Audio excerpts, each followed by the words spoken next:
देखिए, दुनिया में जब भी किसी राष्ट्र की ताकत की बात होती है ना, तो लोग यूजुअली मिलिट्री, इकोनॉमी या टेक्नोलॉजी के बारे में बात करते हैं। लेकिन किसी भी देश की जो ताकत होती है वो उसके कल्चर में भी होती है, जो उसकी सॉफ्ट पावर बनाती है। आज उड़ीसा के पुरी में जगन्नाथ रथ यात्रा हो रही है, जो इंडिया के इसी सॉफ्ट पावर को आज सिंबलाइज कर रहा है।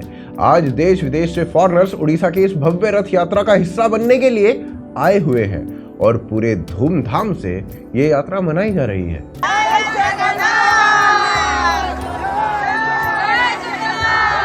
So many lakhs and lakhs of people were coming.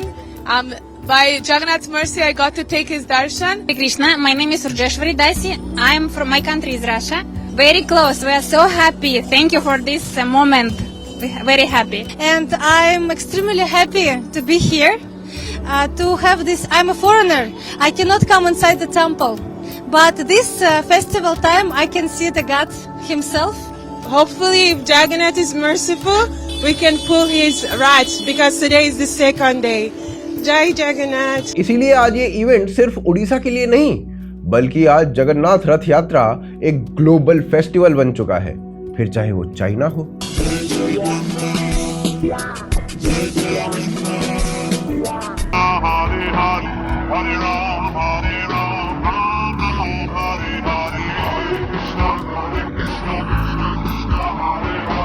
Japan हो,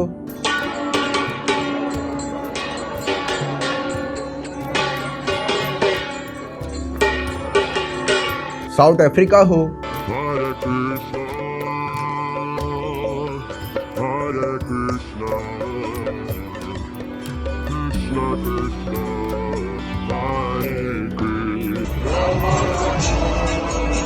यूक्रेन हो,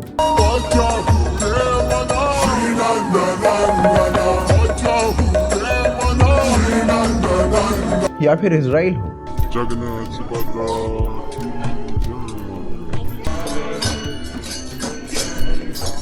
हर जगह जगन्नाथ जी का इन्फ्लुएंस है। तो अब सवाल ये उठता है कि कैसे एक उड़ीसा में शुरू हुई हजारों साल पुरानी परंपरा आज ग्लोबल फिनोमिनन बन चुकी है।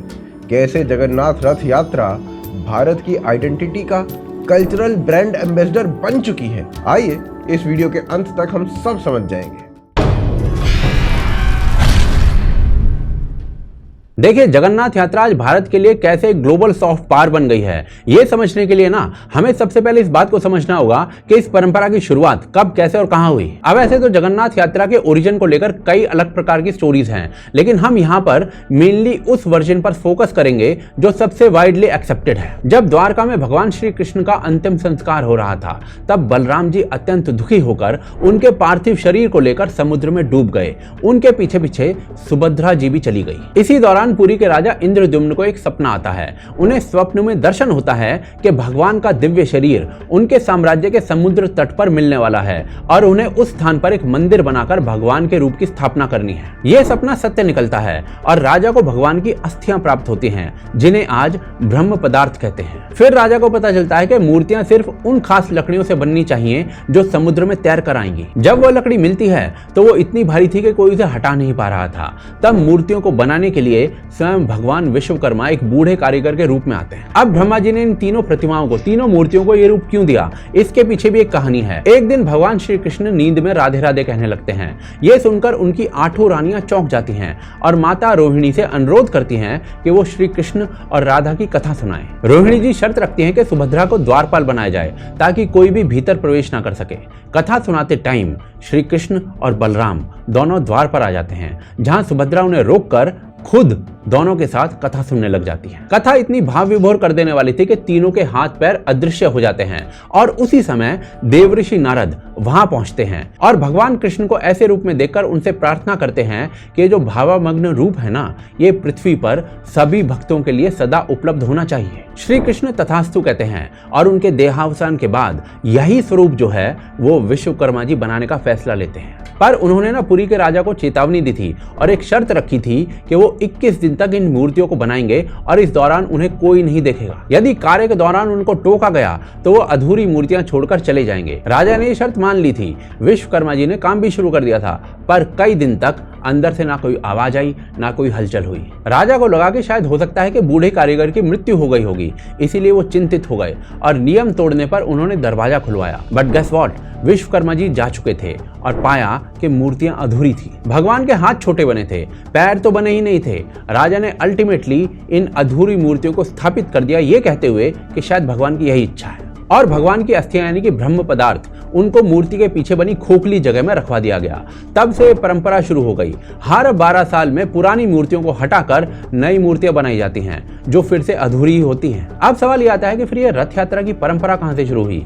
बेसिकली जब मूर्तियां बनी थी ना, तब रानी गुंडीचा, जो कि इंद्रद्युम्न की ही पत्नी थी, वो भगवान विष्णु की बहुत बड़ी भक्त थी। भगवान रानी गुंडीचा की भक्ति से काफी प्रसन्न थे। भगवान ने उनको दर्शन देकर कहा कि अब से वो उनकी मौसी हैं और अब से वो हर साल के अंदर 7 दिन तक वो गुंडीचा महल में आकर रहेंगे। रानी ने महल के अंदर एक मंदिर बनवाया और वहां पर मूर्तियों की स्थापना की गई, जिसके बाद राजा ने भगवान जगन्नाथ, बलराम और सुभद्रा को रथ में बैठाकर गुंडीचा मंदिर लाने की परंपरा शुरू की। तब से यह प्रथा बन गई और हर साल जगन्नाथ, बलराम और सुभद्रा अपने मंदिर से निकलकर गुंडीचा मंदिर जाते हैं और तब से लेकर अब तक ये परंपरा चल रही है। रथ यात्रा का संचालन 12th सेंचुरी में और भी ज्यादा ऑर्गेनाइज फॉर्म ले लेता है, जब ईस्टर्न गंगा डायनेस्टी के राजा अनंत वर्मन देवा जगन्नाथ टेम्पल का पुनर्निर्माण करवाते हैं। भगवान जगन्नाथ को तब से एक राज्य देवता का दर्जा दिया गया है। इस रथ यात्रा के दौरान राजा स्वयं जगन्नाथ जी के रथ की साफ सफाई करते हैं। ये एक सिंबॉलिक एक्ट था, जिसके थ्रू ये बताया जा रहा था कि भगवान के सामने राजा से लेकर रंक तक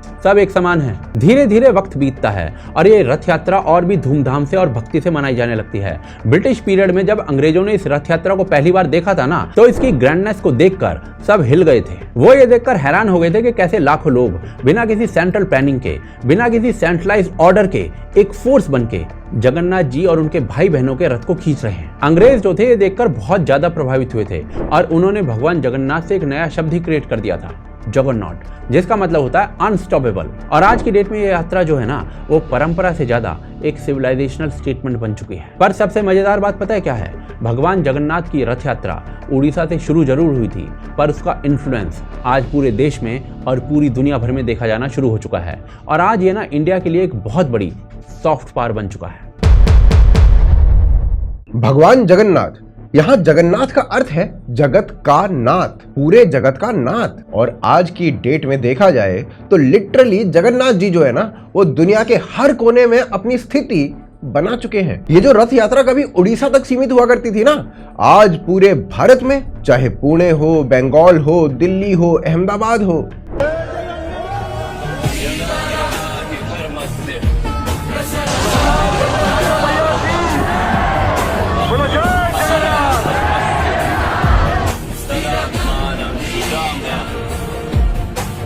हर जगह पर ना पुरी की ओरिजिनल जगन्नाथ यात्रा के पैटर्न में ये यात्रा निकाली जा रही है। पर सबसे मजेदार बात पता है क्या है? आज सिर्फ उड़ीसा में ही नहीं, बल्कि देश विदेश के कोने कोने में जगन्नाथ जी की यात्रा निकाली जा रही है। जगन्नाथ यात्रा केवल इंडिया तक सीमित नहीं रह गई है। एंटार्क्टिका के अलावा ना दुनिया के हर कॉन्टिनेंट में जगन्नाथ रथ यात्रा सेलिब्रेट की जा रही है। आज कई देशों में छोटे या बड़े स्तर पर जगन्नाथ यात्रा निकाली जाती है और इसको दुनिया भर में असली पॉपुलर बनाने का जो मेन क्रेडिट है ना, वो जाता है इस्कॉन को और ओडिशा की कम्युनिटी को। जगन्नाथ रथ यात्रा का जो पहला इंटरनेशनल वर्जन था ना, वो 1967 में सैन फ्रांसिस्को में यूएसए में हुआ था। उसके बाद ये जो इवेंट है ना, ये धीरे धीरे इंडियन डायस्पोरा के बढ़ते प्रभाव के कारण ना अमेरिका के अलग अलग शहरों में फैल गया, जैसे Atlanta, New York, Los Angeles. Los Angeles में शुरुआत में बनाई गई रथ यात्रा ना कुछ ऐसी दिखाई देती थी। फिर 1969 यानी 1969 में लंदन में भी इस्कॉन ने रथ यात्रा शुरू कर दी।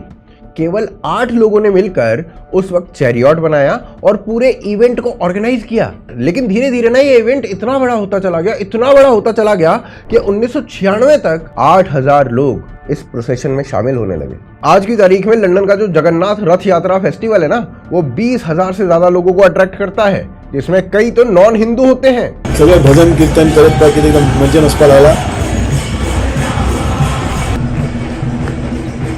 हे भाशेन प्रत्येक वर्षा रथ यात्रा जी हा लंडन जाता।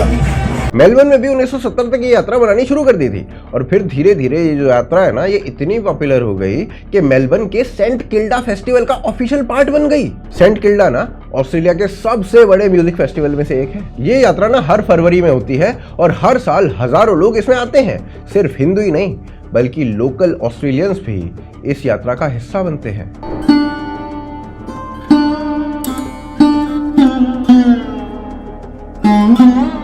पेरिस में पहली बार ये यात्रा ना 1982 में निकाली गई।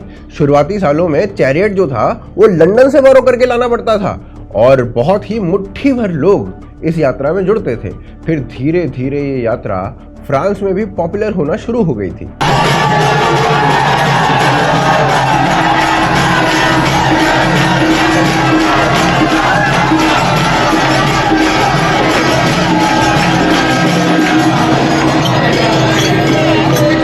आज लोकल फ्रेंच लोगों के बढ़ते पार्टिसिपेशन के कारण ना संस्कृत में कीर्तन तो होता है, लेकिन साथ साथ उनके फ्रेंच में एक्सप्लेनेशन भी दिए जाते हैं। फिर यहाँ से रथ यात्रा का जो इन्फ्लुएंस है वो स्विट्जरलैंड भी पहुंचता है। स्विट्जरलैंड का शहर है ज्यूरिख और उसमें ये ट्रेडिशन 1978 से चालू है।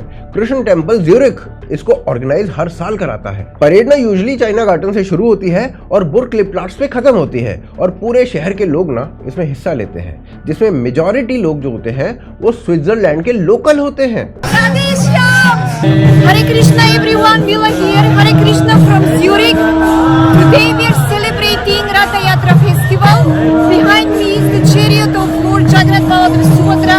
So please come with me and enjoy this beautiful festival.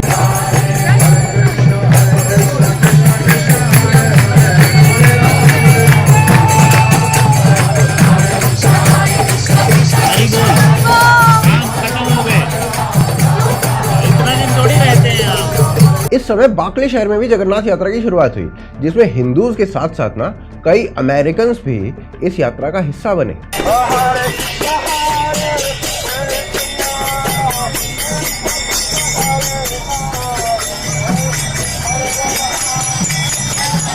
आज रथ यात्रा विदेश में कोने कोने में पहुंचना शुरू हो चुकी है।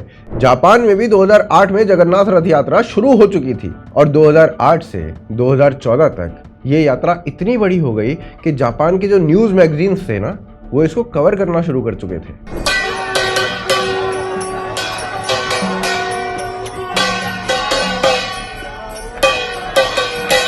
परेड में ट्रेडिशनल ओडिसी डांस के अलावा ना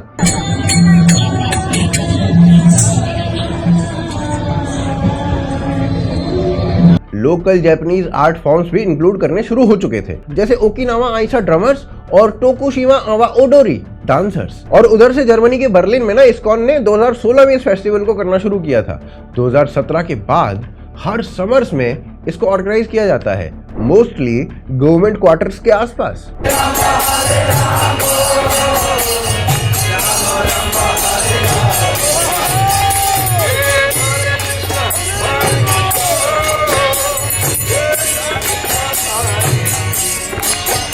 और आज जर्मन लोग भी इसमें एक्टिवली पार्टिसिपेट करते हैं और जब जर्मन डिग्निटरीज आते हैं ना तो भगवत गीता का जर्मन में पाठ होता है। इसके अलावा भी और भी कई ऐसे देश हैं जहां पर रथ यात्रा का जो इन्फ्लुएंस है वो पहुंच रहा है, फिर चाहे वो अफ्रीका हो,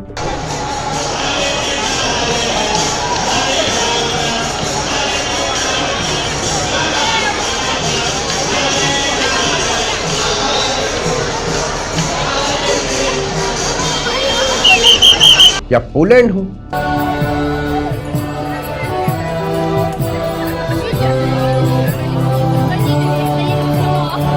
या रशिया हो। हरे कृष्णा कृष्ण कृष्ण हरे हरे हरे राम राम राम हरे हरे। या फिर यूक्रेन हो,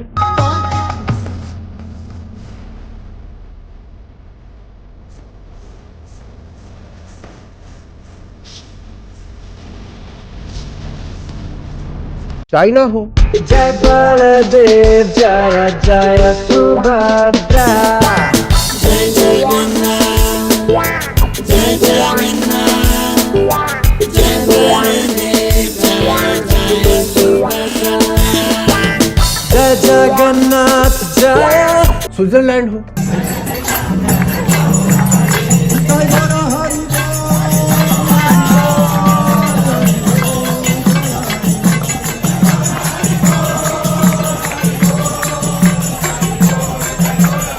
इवन इंडोनेशिया जैसी मुस्लिम कंट्रीज में भी ना ये यात्रा निकाली जा रही है। प्रभुपाद की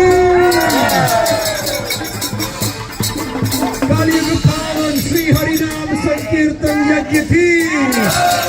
इस्कॉन ने इस यात्रा को ग्लोबल कर दिया है। आज ये यात्रा उन कंट्रीज में भी बहुत पॉपुलर हो गई है जहां पर हिंदू पॉपुलेशन ना बहुत ही कम है।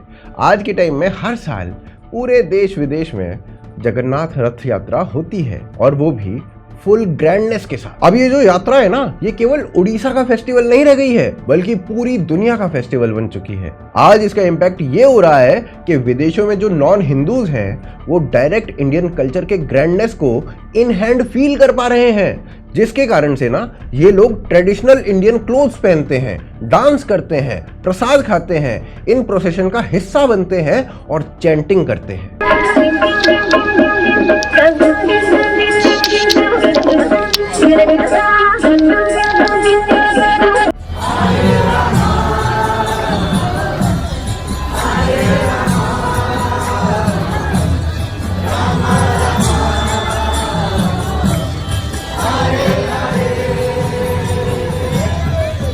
बेसिकली आज जगन्नाथ यात्रा के थ्रू ना भारत दुनिया भर में अपने कल्चर को एक्सपोर्ट कर रहा है। और अगर ये सब देखो ना तो ये लगता है कि भगवान जगन्नाथ आज भारत के ग्लोबल सिविलाइजेशनल एम्बेसडर बन चुके हैं। और आपको तो पता ही है कि सॉफ्ट पावर का डायरेक्ट इम्पैक्ट किसी और को नहीं, खुद इंडिया को, स्पेशली उड़ीसा को हो रहा है। देखिए, जगन्नाथ रथ यात्रा जो है वो सिर्फ एक धार्मिक उत्सव नहीं है, ये इंडिया स्पेशली उड़ीसा की इकोनॉमी के लिए साल का सबसे बड़ा बूस्टर डोज है। जब रथ यात्रा के दौरान जगन्नाथ जी का रथ पुरी की सड़कों पर निकलता है ना, तब सिर्फ श्रद्धालु ही नहीं, पूरे राज्य की अर्थव्यवस्था चल पड़ती है। हर साल जून जुलाई के बीच में होने वाली 9 दिन की ये यात्रा, जिसमें महास्नान से लेकर बहुधा यात्रा तक कई अनुष्ठान होते हैं, उसमें लगभग 15 से 20 लाख लोग पुरी पहुंचते हैं। 2025 के एस्टिमेशन के अनुसार 2 से 3 मिलियन यानी कि 20 से 30 लाख यात्री उड़ीसा पहुंचेंगे, जिसमें कई फॉरेन टूरिस्ट भी होते हैं। कोई किर्गिस्तान से आ रहा है,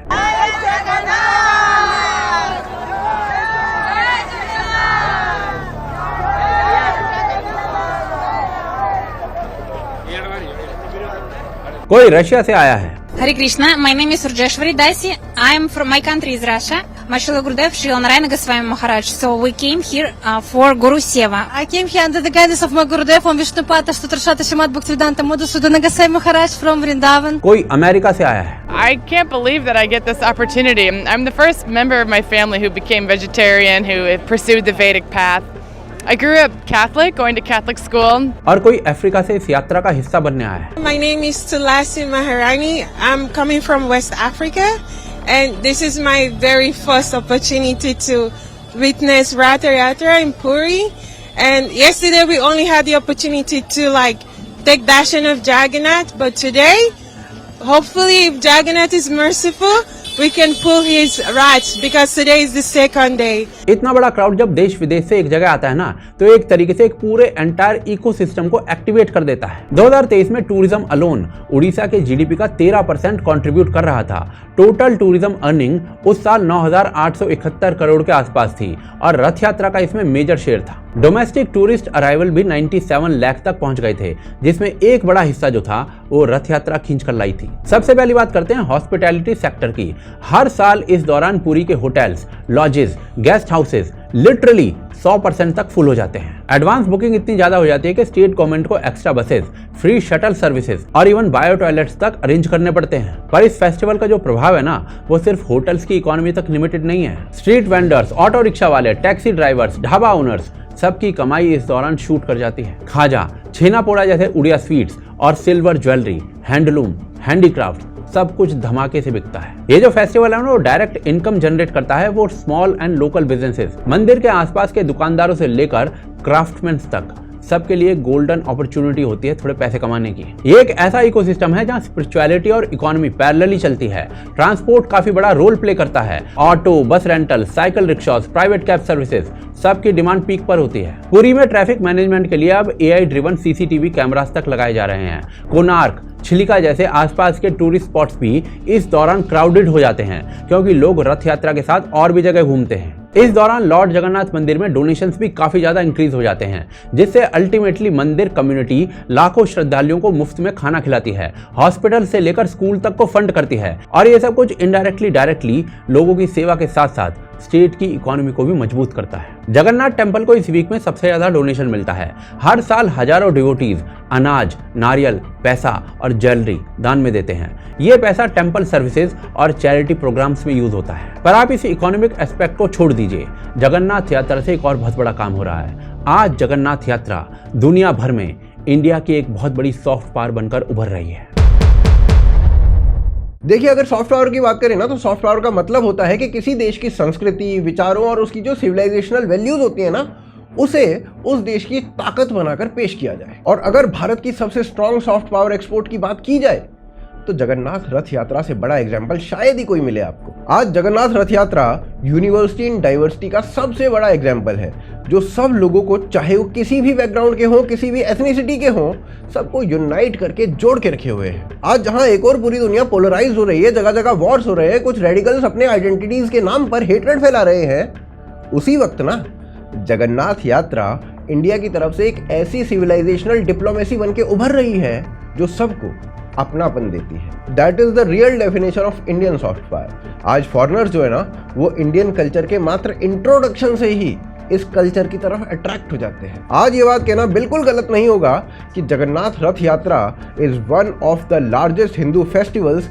सेलिब्रेटेड आउटसाइड इंडिया। इस फेस्टिवल के थ्रू इंडिया अपनी इमेज को as a peaceful country, spiritually mature country, inclusive society, इस तरीके से प्रोजेक्ट कर चुका है। जो काम हॉलीवुड ने अमेरिकन कल्चर के लिए किया था, आज वही काम हमारे लिए इंडियन फेस्टिवल्स जैसे जगन्नाथ यात्रा ये साइलेंटली कर रहे हैं। और ग्लोबल यूनिवर्सिटीज में ना रथ यात्रा और इंडियन सिविलाइजेशन के ऊपर सेमिनार्स हो रहे हैं। ये ऑक्सफोर्ड, टोक्यो यूनिवर्सिटी जैसी जगहों पर ना ये टॉपिक अब हिंदू स्टडीज या कल्चरल एंथ्रोपोलॉजी का हिस्सा बन चुका है। विदेशों से बच्चे आ रहे हैं जगन्नाथपुरी की भव्यता को समझने के लिए। All the people and the music and the dancing and the worshiping, it's very cool. We're just here touring. We're studying abroad here from our university. We're from America, so we're just here taking it all in. It's definitely very different than what we're used to, but it's beautiful. I love seeing all the different culture that we experience in the States and just all the beautiful artwork and the dancing. It's awesome. और सबसे ज्यादा powerful बात पता है क्या है? ये सब उस भगवान के नाम पर हो रहा है जिसका अर्थ ही है जगत का नाथ। तो इसी बात पर बोलो जय जगन्नाथ। बाकी आप सब क्या सोचते हैं इस पूरे विषय के बारे में, आप हमें कमेंट बॉक्स में अवश्य लिखिए। और इस वीडियो को लाइक करना तो बिल्कुल मत भूलिए और अपने दोस्तों तक पहुंचाना बिल्कुल मत भूलिए। साथ ही साथ आप अगर हमें सपोर्ट करना चाहते हैं तो भाई UPI, ज्वाइन बटन या फिर पेट्रियन के थ्रू कर सकते हैं। सबके जो लिंक्स हैं वो डिस्क्रिप्शन में आपको मिल जाएंगे। बाकी आप देख रहे थे आज की ताज़ा खबर। जय हिंद, जय भारत।